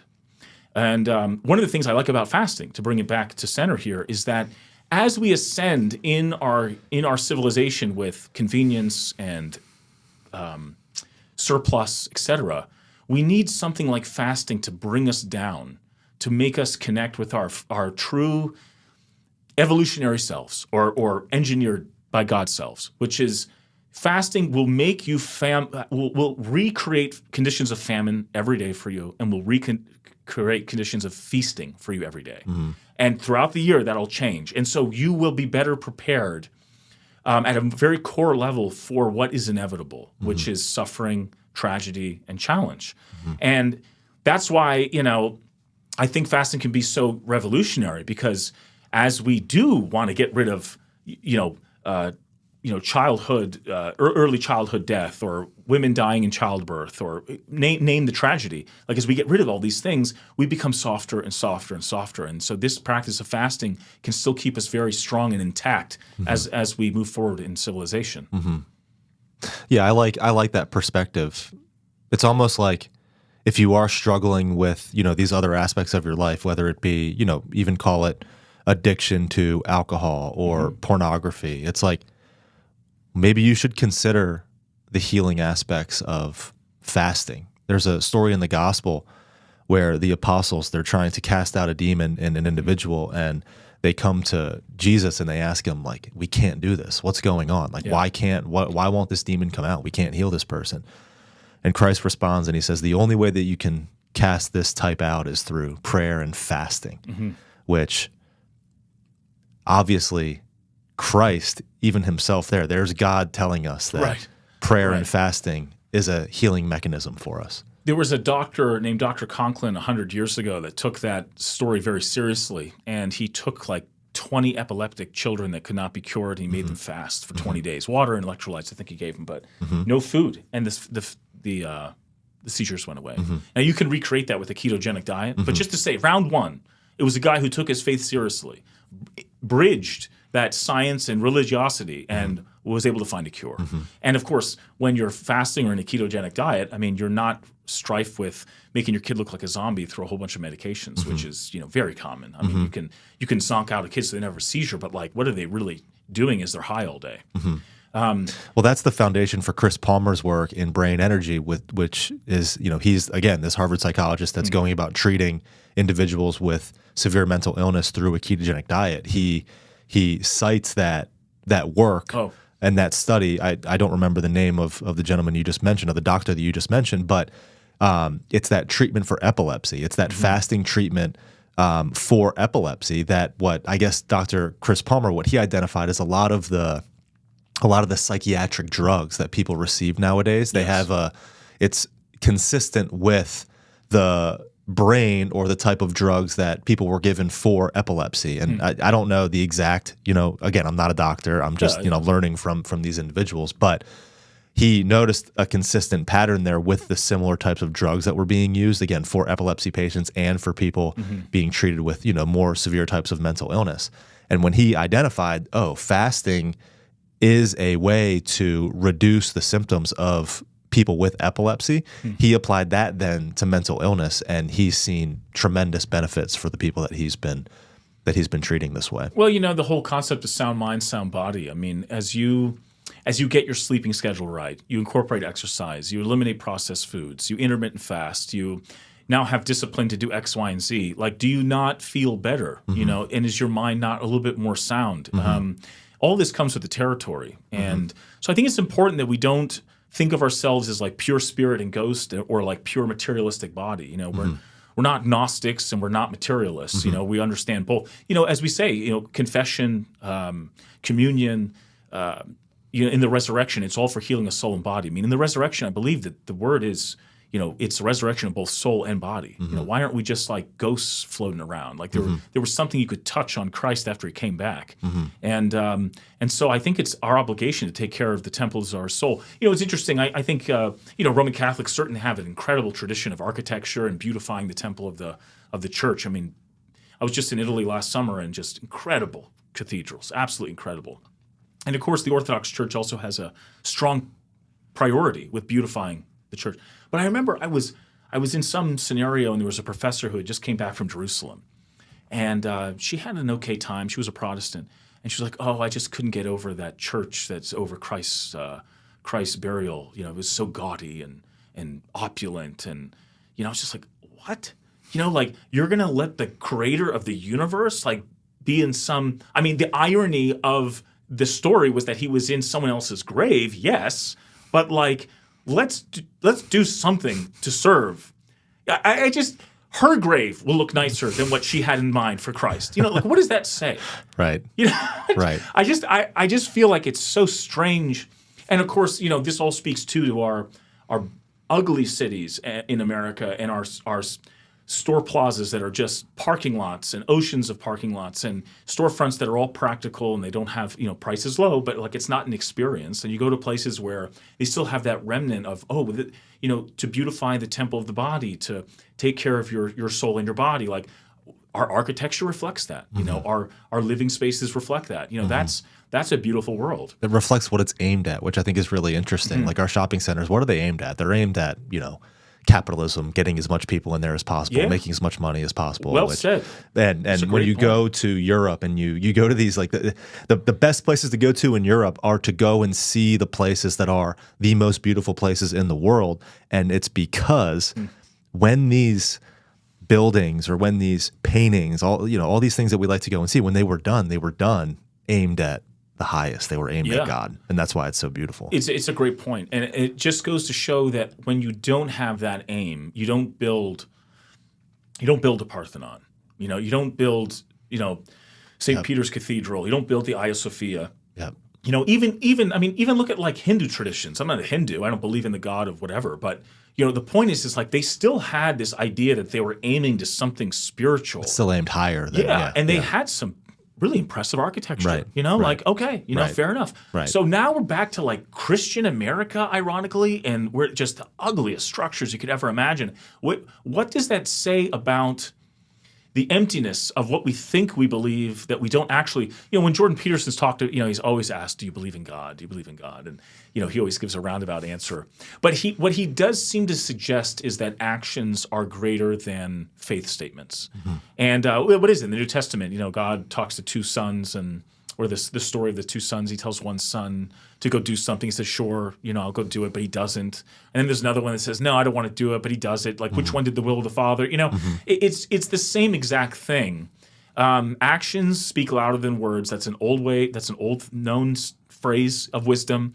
And of course, in Orthodox theology, we believe faith and works are dynamic. I mean, it's just both, It's a marriage. Yeah, perfectly said. And so, I just feel like we need to just move forward and restore what was already understood and then move forward and start building beautiful things again. But, coming back to our bodies, I think it's the same exact thing.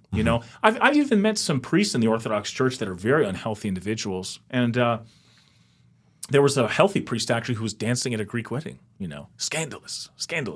And what's funny about, first of all, dancing at Greek wedding is so platonic. You hold hands, you go in a circle. It's so benign, okay? It's not like we're grinding at the club in America or something, okay? But I only bring this up to say, like, who would you rather have? A priest who has his health in order enough to go dancing, in this benign way, or like the one that has diabetes, cardiovascular disease risk, stroke risk factors, probably will have those things in a few years, won't be able to practice in the church anymore. Like, what are you really, aligning yourself with? And like I said, it doesn't mean we, priests have to be bodybuilders or something, although some are actually. But I will say there is a value about having things in balance at every dimension of your being. Mm-hmm. It's got to be healthy. It's got to be balanced. That example that you used, that individual, I don't care what you say, that individual is suppressed. Like their brain is not working the way that it could. I would argue that they're not able to connect with God the way that they really could, right? Like imagine someone who is very effective at their vocation. Like perhaps this priest is really effective at his vocation still.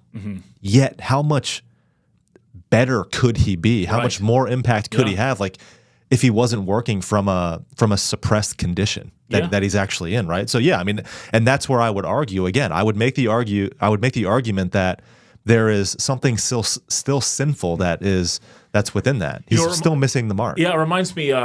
What is it now? The passage where Christ is praying and the apostles fall asleep. And what does he say? The spirit's strong, but the body is weak. The flesh is weak. Mm-hmm. But what if the apostles had stronger flesh? Like, what would they have come through? They left God on his own? They left Jesus on his own. Like, what if they were a little stronger of body? Could they have been a better support? So again, I go back to say we don't want to be sculptures, for the sake of sculpture, and we don't want to be ghosts for the sake of some, Buddha nirvana or something. But there's some balance and proper ordering of things where optimization of both sides and the interconnectedness of both sides can really result in more good, overall. Right.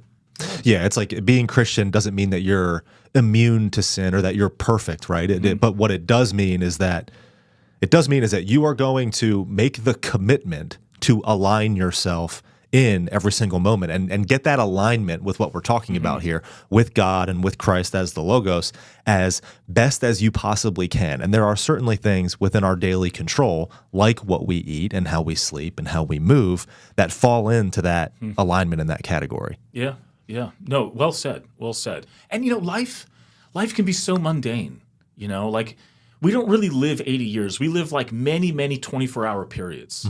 And there's nose to the grindstone, another day at work, another diaper, another food that you have to, it's just, we need to take the inches where we can get them so that eventually we make progress. And I think sometimes when we have too grand, lofty, giant ideas, we don't understand that we need to take steps to get there. And so we need to kind of sanctify every piece, every fractal, every something with alignment. And I think that's one way that we can do that is understanding that like there's a way to order things and align things so that you really have a life in Christ. You really live as a Christian, and it's not just a Sunday thing, as you mentioned. It's not just a Bible passage you can recall, but it's really manifested in a real way.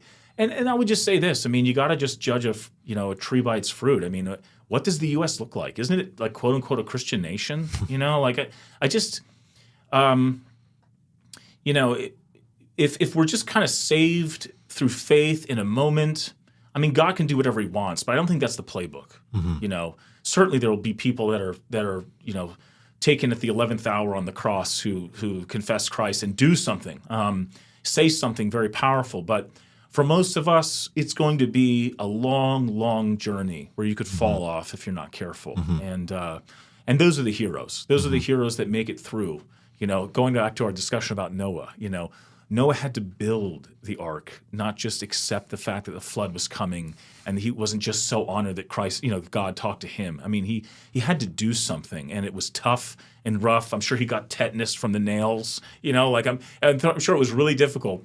And but he kept powering through it, and I think that's, I know Christ came, but like again, we just have a better, clearer understanding of how to fully live now, and it's our job to make good on that and pick up our cross and walk. And we're going to breathe hard, and it's going to be sore, and we're going to be better for it. Yeah, and I think what you said there about, again, the story of Noah. It's like he had this spiritual experience that obviously is a high experience. It's a great experience, but it then required him to get his hands dirty and work in the world. Yeah. And this is a Jonathan Peugeot and Jordan Peterson theme, but they talk about when you're properly aligned vertically, then the horizontal then is put in its proper place. Like, so basically, if you're properly aligned with God, if you're properly aligned vertically, then you then live out in the world, which is the horizontal,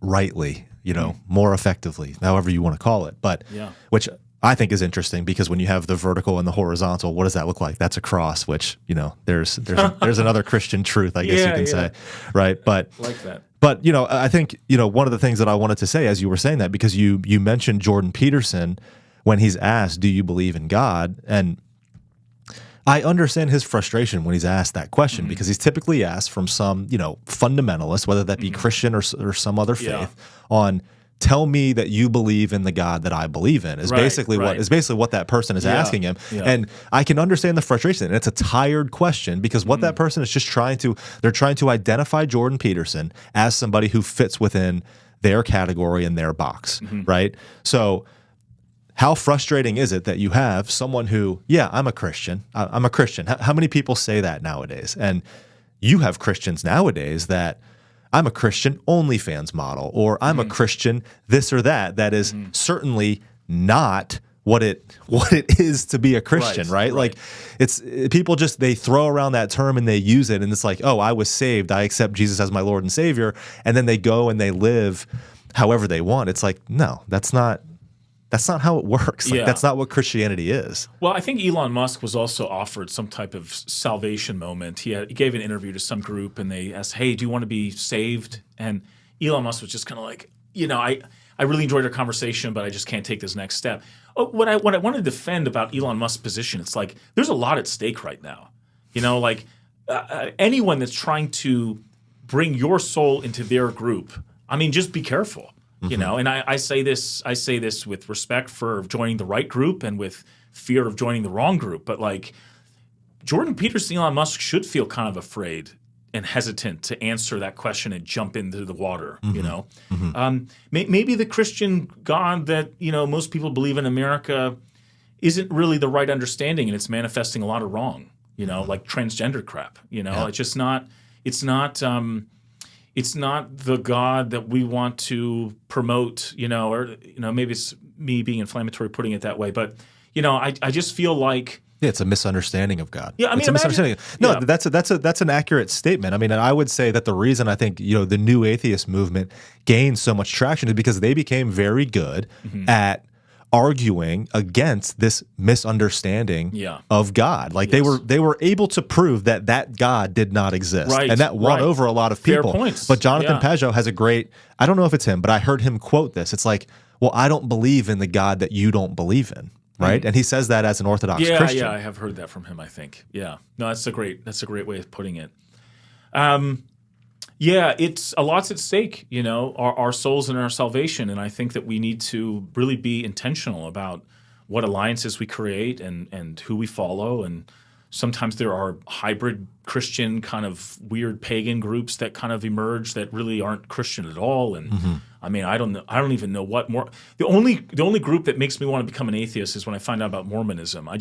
I'm just like, if anyone can believe that, like, what am I believing? I mean, I say that sort of half jokingly, half seriously, but it's you have to be careful. I mean, I wouldn't ask a girl to marry me that I didn't know and just we don't get married. Like, whoa, hesitant. Like, that's my life we're talking about. I mean, in some ways, that idea of do you want to be saved by something? Is the same question. It's even more devastating. Even more impacting. And so, by all means, these people should feel a little bit of hesitation to just jump into the water. But at the same time, I don't think that fear should prevent you from finally resonating with something. And I think these people eventually will be sorted out in time. It's again, like you were mentioning, this new age movement. I mean, even like Joe Rogan recently has been like kind of speaking pro-Christian stuff, and sort of everyone starts to realize what happens when the foundation of that skyscraper is cut at the bottom and we can't just benefit from the halo effect of Christian society. What happens when the third generation of people who kind of gave up religion are now in charge? I mean, it's things were just more clear back in the past. Yeah. Have you, there's Joe Rogan actually just did an interview. I think it just came out a couple days ago with Wes Huff. Have you seen any of that interview? The first hour. Yeah, I'm still powering through it. Good it's stuff. Good. But it's funny you mentioned Mormonism, and Mormonism is a motivation for you to want to be atheist. I think they go hard after Joseph Smith and Mormonism in that podcast. But. No, it's sad. It's sad. And this is also why I think as Catholics and Orthodox Christians, we need to be very confident in our genealogy, our apostolic succession. There's a lot of stuff that's said in the context of Christianity that you need to be a part of the church to use properly and interpret. I mean, doesn't Christ at some point say, he does not hate his mother and father is not worthy of me? I mean, what does that mean? The territory is not the map. And I really believe that, at the end of the day, I mean, I could get 30,000 Christians representing the 30,000 different groups that are out there, and they could all disagree. And then at the end of the day, there's only two groups that have some sense of what he said, what he meant by certain things. Right. And that spirit is what guides the territory. Right. And so, it's one of the reasons where I stay where I am, because I don't see the history of those groups. And you see the fruit of that. Right. It's just clear. Yeah, same with me. I mean,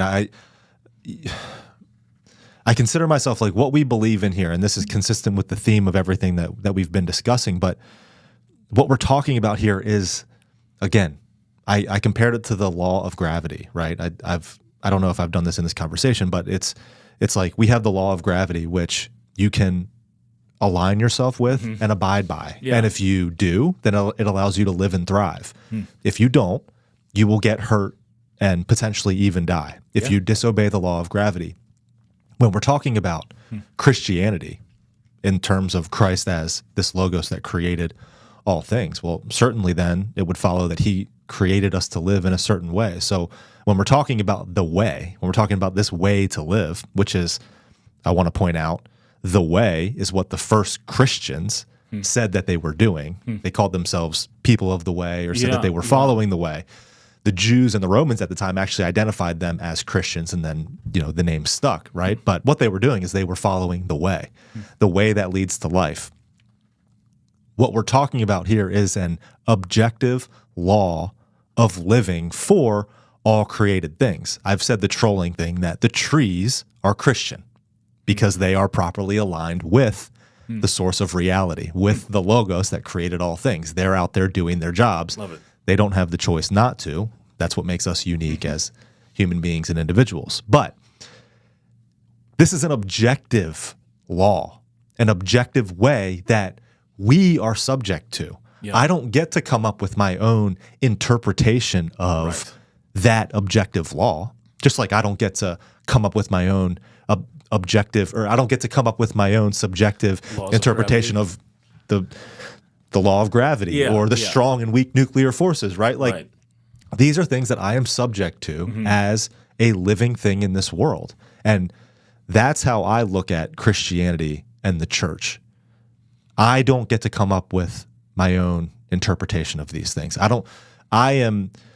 There have been, and this is the same in both of our traditions, there have been people that are way smarter and way more, I even say, connected with God when we're talking about the saints and everybody, everybody that's contributed throughout the history of, throughout the history of Christianity, through the history of the church, dating it back to Christ, but even before, because a lot of people forget that obviously our traditions were formed within, it goes back to the prophets. It goes back through Moses and Abraham. Like it's the entire Bible that ultimately led to Christ.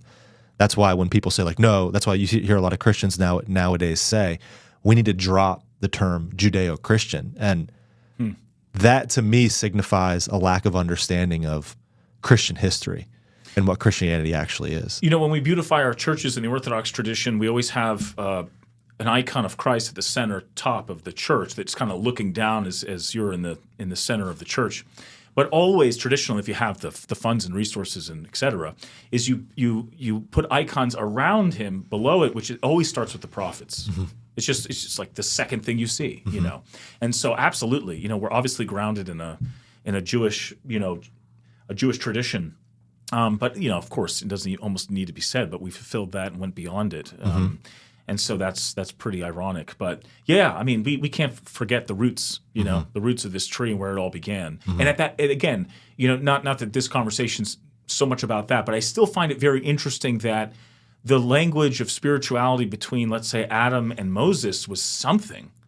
Like there was no Christianity, there was no Jewish tradition, there was something that was a little bit more universal. If I could be charitable to the modern types that are like, oh, I don't need religion, I would kind of say well, you're probably speaking to that period then, between Adam and Moses, but you didn't have the fulfillment of all things. You didn't have the fullness of all things. You're kind of missing out, And so anyway, we can't totally discount our heritage. It starts with something. Really, it started with Adam walking with God, and nothing's more direct than that. So I don't want to discount, that step either. And a lot of things were transmitted differently than they are today, not through internet and written word, but through oral tradition. And and I also think that our faiths highlight that not everything that God did or the apostles believed or said was written down, but was passed on verbally. Maybe some of it was even so commonsensical. It was like, why would we ever write that down? And so I think our faiths capture that. And so there's a lot of chaos in the religious landscape of America, and I think we're seeing the results of that gray area, and I think it's time to just simplify it. We just got to simplify it, and I think men in particular post COVID are hungry for a religion, something within them that they can anchor to, and I've always been religious. I've always been Orthodox. I've been fasting since I was 7. Maybe not Athos style wasn't as optimal. I was a pretty husky kid growing up as a teenager, eating all the white bread and candy I could on vegan days, as if that was like the answer. But there you go. But I only say that Ken, isn't it ironic that a tradition like fasting, which was captured in the early centuries of the church, could keep us from having the need to be on 30 different pills when you're 70, or joint replacements or all these different things.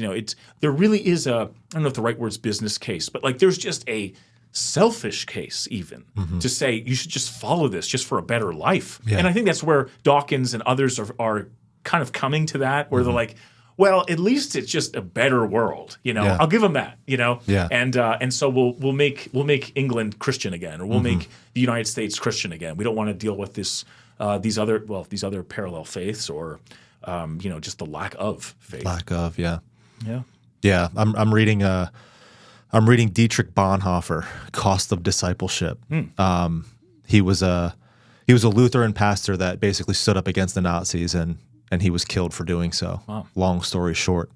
But he was of the mind that you as a Christian, like, you are made to act in the world and to, stand up when you need to stand up. And that's ultimately what cost him his life up against the Nazis. But he considered it the mission of the church to it's incredible, actually. He stood up to Hitler, and the reason that he stood up to Hitler is because he said the only way to save Germany is to get Germany back to Christianity. And that's what he fought for. It cost him his life. He was, there's many within the Christian space. He's a Lutheran, so he's not honored as a saint within either of our traditions. Yeah.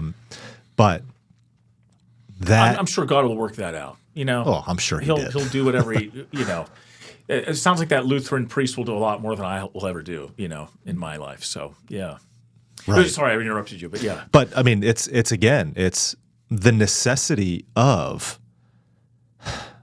America. Yes, to make a return. We always say back to Christianity, because we say that America was founded on Christian principles, and I believe that it is. I stand by that. Sure. But this is the case for this is the case for any individual, organization, society, nation, civilization to remain stable, flourish, live, and thrive. Is this proper alignment with the source of reality? And this is what I mean when I say Christianity, and the way that we talk about it is way more than just a religion. Yeah. It's this realignment with this objective way of human living. And I say this to maybe troll, but I believe it. It's like any individual that to the degree that any individual is stable and thriving is in direct proportion to how closely they're aligned with Christ. That's my theory.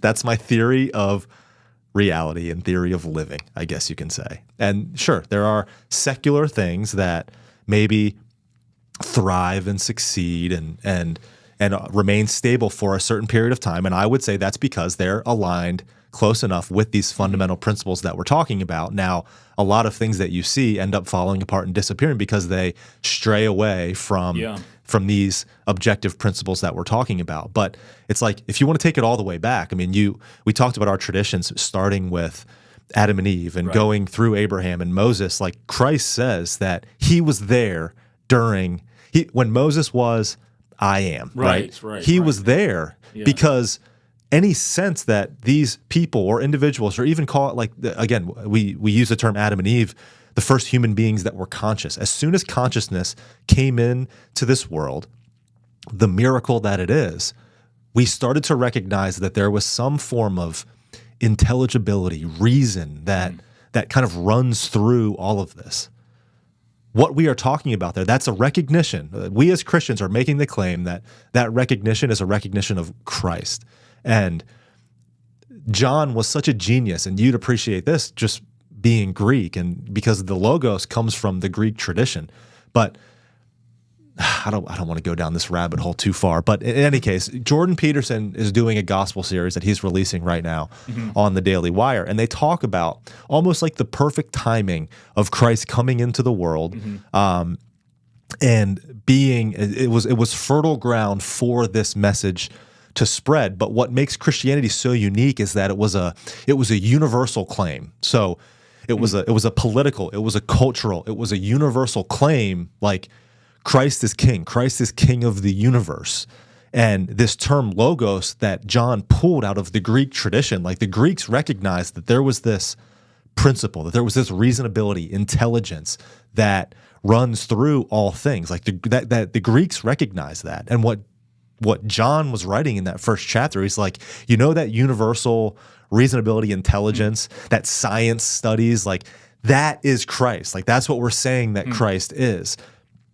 And I think that the return that individuals, that we as a church, that America, that all these nations need to make is a return to that central idea of Christ as the Logos.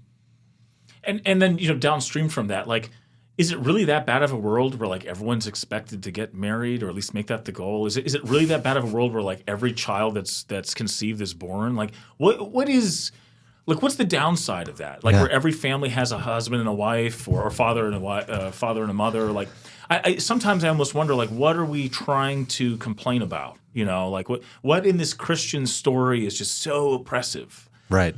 Now, again, as you kind of start making things up as you go, and you end up becoming a Puritan or something that's, believes in predestination and has some very convoluted understandings of theology there. I mean, again, it's just why you can't leave the body of the church. Like you can't trust yourself. And so, like you said, you didn't make the rules.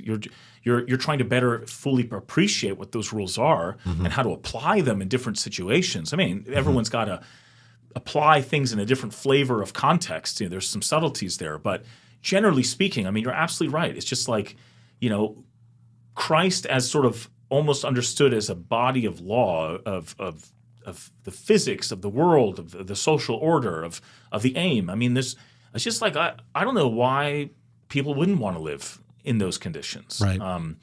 And I, frankly speaking, don't know if I'd want to live in any other conditions, Right. where that's not the highest aim. And the other thing that's really unfortunate, I think, about the world that we live in is there's this idea of separation of church and state. And I think there's been debates about whether or not people just kind of assume like everyone had a baseline level, and church and state, we just didn't want President Trump to see everyone needs to be a Lutheran now, or everyone needs to be Catholic, or everyone needs to be Orthodox.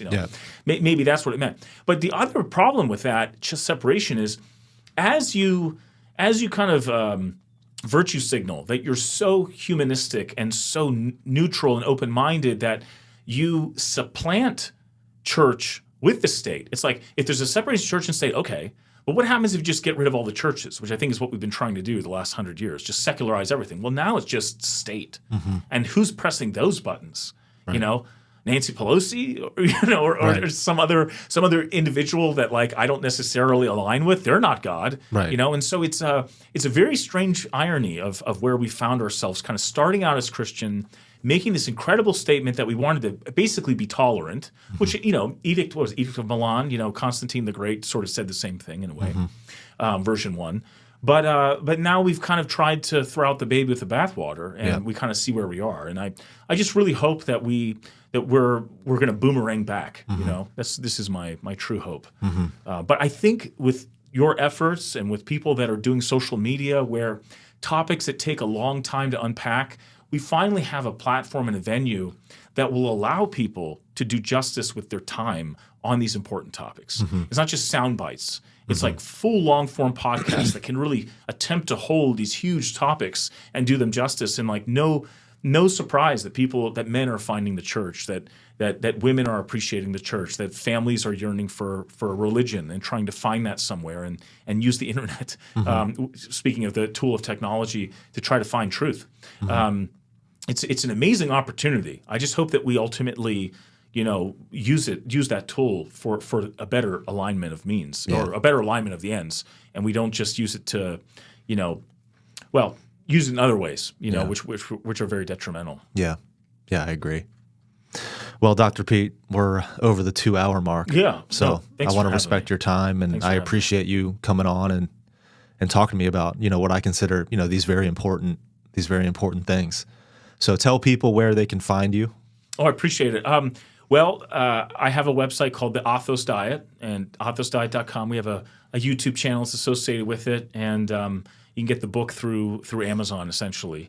But we've sold quite a bit of books, every continent other than Antarctica, and religious people all over the world who are just trying to optimize and perfect their Christian fasting. It's really what it's all about. And at the end of the day, it's trying to heal that soul and body through something as basic and simple as meek as fasting. And I think God gave us that tool for a reason.